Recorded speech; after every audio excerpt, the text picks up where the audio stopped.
Assalamualaikum warahmatullahi wabarakatuh. Halo semuanya, kami dari kelompok 3 akan mempresentasikan hasil diskusi kami tentang kewirausahaan dan kepemilikan bisnis baru dalam konteks global. Yang pertama, ada bisnis kecil dan kewirausahaan serta manajemen bisnis internasional. Apa itu manajemen bisnis internasional, bisnis kecil, serta kewirausahaan?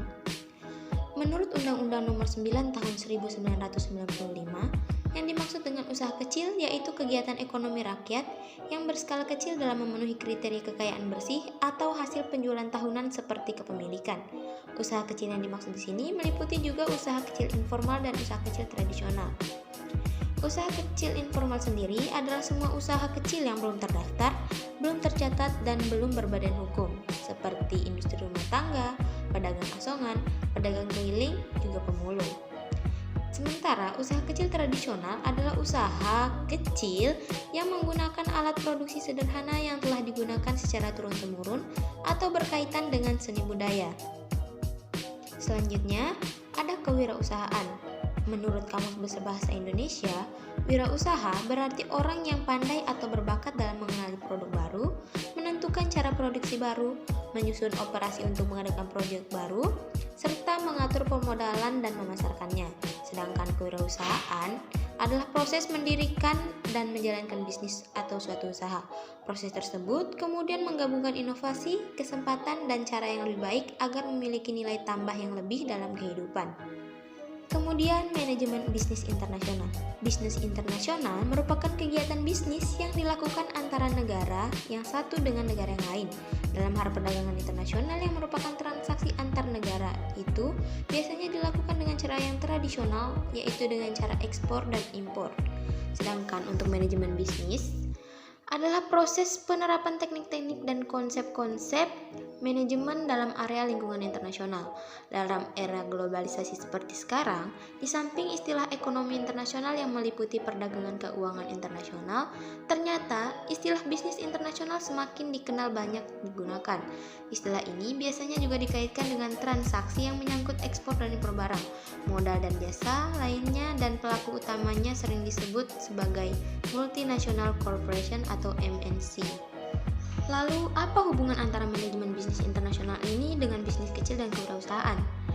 Kewirausahaan dan manajemen bisnis merupakan hal yang tidak bisa terpisahkan. Kewirausahaan merupakan jantung dari bisnis itu sendiri, dan manajemen adalah pengorganisir dari berjalannya suatu bisnis. Jika keterampilan sebagai seorang wirausaha serta keterampilan manajemennya baik, maka bisnis kecil pun dapat berkembang dengan baik. Hampir setiap perusahaan besar dimulai dari bisnis kecil, dipimpin oleh seorang pengusaha sebagai pemilik usaha itu sendiri. Hal yang membedakan pengusaha satu dengan pengusaha lain adalah ketika situasi ekonomi sedang tidak stabil, maka keterampilan dan pengetahuan seseorang pengusaha yang dapat menyelamatkannya, paling sedikit dapat bertahan hidup. Oleh karenanya, keterampilan dan pengetahuan berwirausaha selalu dibutuhkan, baik bisnis besar maupun kecil, melalui pemikiran yang inovatif. Untuk poin kedua, ada menyusun bisnis kecil. Saya akan memberikan beberapa contoh bisnis kecil, yang diantaranya ada bisnis kecil yang cocok untuk pelajar atau mahasiswa. Beberapa diantaranya seperti usaha dropship atau toko online. Selain tidak memerlukan tempat permanen, usaha ini juga dapat dilakukan di sela-sela waktu istirahat sekolah dan kuliah karena bisnis online waktunya lebih fleksibel. Kedua, ada franchise minuman atau jus buah. Ikut membeli dan membuka franchise minuman memiliki keuntungan target pasar yang jelas dan keuntungan yang menjanjikan. Lalu ada usaha musiman, misalnya usaha kue kering. Usaha ini biasanya menyesuaikan dengan hari raya agama-agama tertentu untuk menyambut hari raya, seperti hari raya umat Islam, yaitu hari raya Idul Fitri dan hari raya Idul Adha. Lalu kemudian masuk ke dalam strategi menyusun bisnis kecil. Ada beberapa hal yang bisa Anda lakukan untuk menyusun bisnis kecil Anda. Yang pertama, memastikan ide. Memulai usaha dari kecil yang pertama adalah memastikan bahwa ide yang kamu miliki bukan sekedar inovasi dari produk-produk yang sudah ada, melainkan memiliki kejelasan dan benar-benar kamu pahami. Yang kedua, melakukan riset sebelum memulai usaha. Setelah kamu memiliki ide dan menghasilkan berhasil meyakinkan diri sendiri, cara memulai usaha kecil berikutnya adalah melakukan riset sebelum memulai usaha. Yang ketiga adalah menerima semua masukan. Mendengar adalah kunci dari sukses. Dengarkan saran dari senior bisnis dan dari siapapun yang mengerti persoalan bisnis. Dengan cara mendengarkan, kamu akan memiliki pengetahuan baru dan kembangkan secara terperinci. Lalu kemudian, kamu harus buat rencana usaha. Dasar dari sebuah usaha yang akan dijalankan adalah adanya perencanaan usaha atau sering disebut business plan. Orang yang memulai usaha baru seringkali mengalami kegagalan. Salah satunya diantaranya disebabkan pada saat membuka usaha dia tidak menyusun perencanaan terlebih dahulu, sehingga apa yang dilakukan tidak didasarkan pada perhitungan yang lebih awal. Lalu kemudian buatlah yang sederhana. Sebagai pemula dalam hal bisnis, mulailah dengan bisnis baru yang sederhana ketimbang langsung membuat bisnis besar yang akhirnya membuat produk mahal dan tidak diinginkan oleh banyak orang. Cara memulai usaha dari kecil tersebut dapat mencegah gagalnya bisnis di awal-awal. Lalu kemudian, lakukan secara bertahap. Sebagai pengusaha baru, kamu memerlukan waktu untuk dapat menghasilkan pendapatan tetap hingga usaha kamu berjalan dengan sendirinya secara stabil. Untuk memperoleh penghasilan tetap, dibutuhkan pengorbanan di tahap pertama. Setelah arus bisnis mulai tergambarkan, maka itulah kamu yang memiliki arus kas yang sehat. Lalu terakhir adalah jangan lupa untuk tetap percaya diri terhadap bisnis yang sudah kamu mulai. Cara memulai usaha dari kecil yang terakhir adalah dengan meyakinkan diri sendiri. Percaya diri dengan bisnis buatan kamu agar dapat lebih meyakinkan konsumen untuk menggunakan produk yang kamu buat, dan mulailah untuk membicarakan usaha yang telah kamu mulai di depan umum. Poin selanjutnya adalah kegagalan dan keberhasilan bisnis kecil serta hambatan dalam perdagangan internasional. Yang pertama ada kegagalan dan keberhasilan dalam bisnis kecil. Dalam berbisnis, setiap orang pasti akan mengalami keberhasilan dan kegagalan dalam menjalankan bisnis yang dia jalani. Kejadian tersebut dapat dimaklumi karena hal itu adalah hal yang biasa dalam setiap bisnis. Terkadang, berbisnis hampir menyerupai bola dunia karena suatu saat akan berada di atas puncak keberhasilan dan akan berada di bawah apabila mengalami kegagalan dalam menjalankan suatu bisnis. Adapun beberapa faktor yang merupakan faktor suksesnya bisnis kecil, yaitu adanya usaha dan kerja keras, produk yang dijualnya memang sangat dibutuhkan oleh masyarakat sekitarnya, pemilik adalah seorang yang mampu menjadi pemimpin, serta faktor keberuntungan, yaitu adanya usaha yang dibarengi dengan doa. Sedangkan Zimmerman pada tahun 1996 mengemukakan beberapa faktor yang menyebabkan wirausaha gagal dalam menjalankan usaha barunya, seperti tidak kompeten dalam hal manajer, kurang berpengalaman, kurang dapat mengendalikan keuangan, gagal dalam perencanaan, lokasi yang kurang memadai, kurangnya pengawasan peralatan, serta sikap yang kurang sungguh-sungguh dalam berusaha, serta ketidakmampuan dalam melakukan peralihan atau transisi kewirausahaan. Lalu selanjutnya, hambatan dalam perdagangan internasional. Perdagangan internasional adalah kegiatan tukar-menukar barang atau jasa yang terjadi antara satu negara dengan yang lainnya. Tentu saja tujuan utama dari perdagangan internasional ini adalah untuk memperoleh keuntungan bagi kedua negara atau lebih yang terlibat. Lalu, apa yang menjadi hambatan bagi perdagangan internasional?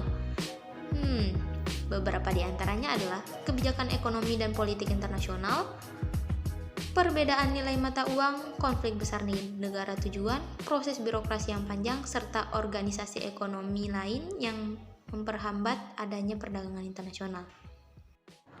Poin keempat, kepemilikan bisnis. Bentuk kepemilikan bisnis tidak hanya menjadi identitas bagi sebuah perusahaan, tetapi juga membuktikan bahwa usaha tersebut telah sah di mata hukum. Saat ini, ada beberapa bentuk atau kepemilikan usaha yang ada dan biasa dikenal di kalangan masyarakat.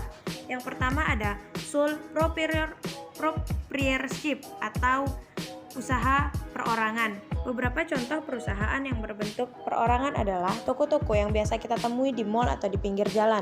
Bentuk usaha ini merupakan bentuk usaha yang paling sederhana karena segala sesuatunya menjadi tanggung jawab pemiliknya sendiri dan biasanya tidak berbadan hukum. Bentuk usaha perorangan ini juga biasanya merupakan perusahaan keluarga di mana tidak ada banyak peraturan dan hal lainnya. Yang kedua ada partnership. Berbeda dengan sole proprietorship, partnership biasanya dimiliki oleh 2 orang atau lebih. Di Indonesia, biasanya kita kenal dengan CV atau firma. Kepemilikan usaha ini membutuhkan perizinan dengan pihak pemerintah dan biasanya juga berbadan hukum. Bentuk usaha partnership dibagi lagi menjadi beberapa jenis. Beberapa di antaranya adalah trading partnership dan limited partnership. Contoh usaha yang berbentuk partnership adalah Tata Motors, Daimler, Ford, dan lain-lain. Yang ketiga atau terakhir adalah bentuk usaha corporation atau biasa kita kenal dengan perseroan terbatas atau PT. Perseroan terbatas merupakan perusahaan berbadan hukum dan biasanya kepemilikannya berbentuk saham yang bisa diperjualbelikan. Perseroan terbatas juga terbagi menjadi 2 bagian, ada yang terbuka dan ada yang tertutup. Maksud dari terbuka adalah kepemilikannya dapat dimiliki oleh pihak luar perusahaan tersebut. Jika tertutup, berarti kepemilikan perusahaan tersebut hanya dimiliki oleh pihak internal perusahaan saja. Beberapa contoh perseroan terbatas adalah PT Jarum, PT Gudang Garam, dan PT Indofood. Poin kelima, konsep perusahaan dan timbulnya bisnis internasional. Yang pertama ada konsep perusahaan. Pengertian perusahaan.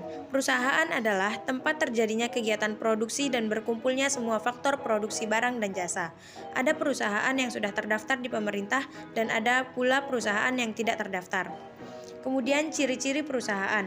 Perusahaan memiliki ciri-ciri yaitu 1. Koordinatif, berarti diperlukan koordinasi oleh semua pihak untuk saling mendukung dalam mencapai tujuan. 2. Lokasi, berarti berada pada suatu tempat dalam kawasan geografis yang jelas. 3. Dinamis, berarti dapat menyesuaikan diri dan mengikuti perubahan yang ada. Operatif, berarti terdapat aktivitas ekonomi yang berhubungan dengan kegiatan produksi dan distribusi barang atau jasa. Kemudian formal, berarti tunduk pada segala peraturan yang telah ditetapkan setelah memenuhi persyaratan pendirian. Yang terakhir, pelayanan bersyarat, berarti keberhasilan yang dicapai perusahaan sesuai visi misi yang ada. Jenis-jenis perusahaan. Terdapat beberapa jenis perusahaan, antara lain sebagai berikut. 1. Perusahaan ekstraktif. 2. Perusahaan jasa. 3. Perusahaan dagang. 4. Perusahaan agraris. 5. Perusahaan industri. Kemudian tujuan perusahaan. Pendirian suatu perusahaan tentunya memiliki tujuan, antara lain sebagai berikut. 1. Menyediakan lapangan pekerjaan. 2. Memperoleh laba atau keuntungan. 3. Menampung berbagai tenaga kerja. 4. Ikut andil dalam laju pertumbuhan ekonomi. 5. Mencapai target sesuai bentuk ukuran keberhasilan kinerja perusahaan. 6. Memproduksi barang atau jasa untuk konsumen. 7. Mengupayakan suatu pemerataan dalam penghasilan. Dan terakhir, mempertahankan keberlangsungan perusahaan. Yang kedua ada konsep bisnis internasional. Bisnis internasional dan jenisnya. Bisnis internasional mengacu pada perdagangan barang, jasa, teknologi, modal, atau pengetahuan lintas batas negara dan dalam skala global atau transnasional. Aktivitas bisnis internasional dilakukan dengan melewati batas-batas suatu negara. Biasanya, pihak yang melakukan aktivitas ini adalah perusahaan pemerintah, perusahaan swasta, atau kombinasi di antara kedua pihak tersebut. Bisnis internasional dapat dibedakan menjadi 4 tipe. Pertama, foreign trade merupakan kegiatan bisnis internasional yang paling sering digunakan oleh sebagian besar negara. Jenis aktivitas bisnis internasional ini cenderung identik dengan aktivitas ekspor-impor. Dalam aktivitas ekspor-impor, objek barang yang sering digunakan adalah visible physical goods dan komoditas. Kedua, trade in service merupakan kegiatan bisnis internasional yang objek barangnya juga berupa tangible goods. Objek tersebut dapat berupa asuransi, perbankan, hotel, konsultan, biro perjalanan, dan transportasi. Yang ketiga ada portfolio investment, merupakan kegiatan bisnis internasional dalam bentuk investasi keuangan di negara lain. Biasanya investor memberikannya dalam bentuk hutang atau modal. 4. Direct investments merupakan kegiatan bisnis internasional yang dibedakan dari tingkat pengawasan suatu proyek antara perusahaan dengan investor. Biasanya, tingkat pengawasannya dapat bervariasi, mulai dari tingkat pengawasan penuh dan sebagian. Kemudian ada tujuan dan manfaat bisnis internasional. Tujuan dari bisnis internasional yaitu melancarkan kegiatan bisnis baik dalam bidang produk maupun jasa antar dua negara atau lebih dan dalam skala global. Kemudian manfaat dari bisnis internasional sendiri yaitu menjadi jembatan dalam pendistribusian produk dan jasa serta perkembangan dalam berbagai aspek seperti sosial budaya, ekonomi, dan teknologi. Success story of Hendy Setiono adalah seorang pengusaha muda asal Surabaya yang dikenal berkat produk dagangnya kebab Turki Baba Raffi. Hendy lahir pada tanggal 30 Mei 29 tahun yang lalu. Dia merupakan putra pertama dari pasangan Bambang Sudiono dan Endah Setijowati. Sebelum menjadi seorang pengusaha muda, Hendy Setiono tercatat sebagai seorang mahasiswa jurusan Teknik Informatika Institut Teknologi 10 November Surabaya. Namun, dia memutuskan untuk meninggalkan bangku kuliah dan memulai bisnis kebab Turki. Hendy merupakan satu dari sekian pengusaha sukses yang pandai melihat peluang bisnis. Ketika duduk di bangku kuliah semester 4, Hendy merintis usahanya dengan seorang teman yang menyukai kuliner, Hasan Baraja. Resep kebab Turki tersebut dia peroleh ketika dia mengunjungi ayahnya di Qatar yang bekerja di sebuah perusahaan minyak. Bersama dengan Hasan, Hendy memodifikasi bahan dan bumbu kebab agar sesuai dengan lidah Indonesia. Dengan modal awal 4 juta rupiah dan dibantu oleh satu karyawan, sekarang Hendy berhasil mendirikan PT Baba Raffi Indonesia. Pada tahun 2008, kedai kebab Hendy berjumlah 325 yang tersebar di 50 kota dan menaungi 700 karyawan. Kepiawaian Hendy dalam berbisnis telah diakui banyak kalangan. Pada tahun 2006, majalah Tempo mencatat nama Hendy sebagai satu dari 10 tokoh yang mengubah Indonesia. Selain itu, secara internasional, Hendy juga dinobatkan sebagai Asia's Best Entrepreneur Under 25 oleh majalah Business Week. Kemudian pada tahun 2007, Hendy mendapatkan gelar terbaik 1 Wirausaha Muda Mandiri 2007 oleh Bank Mandiri. Hendy memiliki mutu Letam yang berarti lihat peluang yang ada. Evaluasi peluang itu, tirukan cara yang mungkin diadopsi, amati caranya dan lakukan, dan modifikasi cara yang telah dipilih itu. Kini, Hendy Setiono banyak diundang dalam seminar kewirausahaan. Dia dapat dihubungi melalui www.hendysetiono.com. Bersama dengan Nilam Sari, Hendy dianugerahi putra bernama Raffi Darmawan. Riwayat pendidikan Hendy Setiono. Hendy Setiono mengemban pendidikan sekolah dasar di SD YPVDP Bontang, Kalimantan Timur pada tahun 1989 sampai 1992. Kemudian melanjutkan sekolah dasar di Twin Brook, Maryland, Amerika Serikat pada tahun 1992 sampai dengan 1994. Kemudian melanjutkan pada SMP Vidatra Bontang, Kalimantan Timur pada tahun 1994 sampai 1997.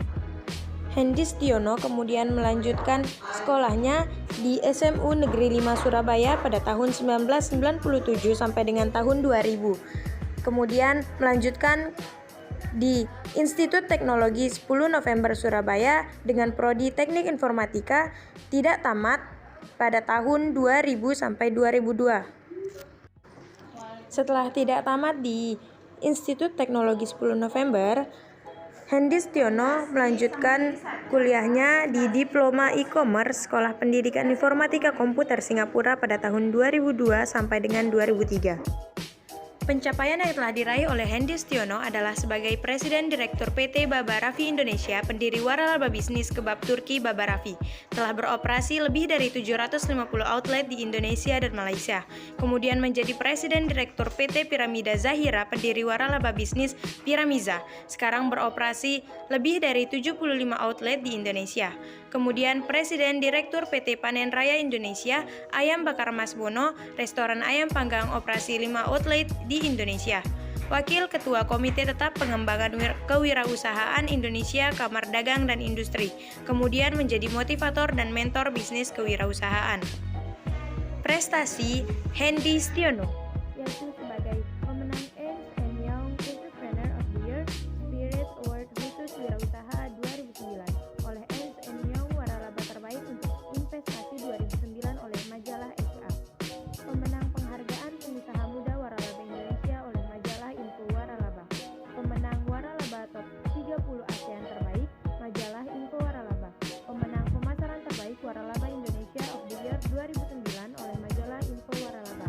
Pemenang penghargaan kewirausahaan Pasifik Asia 2009, posisi kategori oleh Enterprise Asia dari Malaysia 2008. Pemenang kewirausahaan Asia Pacific Award 2008, kategori paling menjanjikan oleh Enterprise Asia dari Malaysia. Indonesia Ambassador untuk Forum Iklim Pemimpin Muda Asia oleh British Council. Mungkin hanya ini penyampaian materi dari kami kelompok 3. Saya Cinta Putri Rahayu dan rekan saya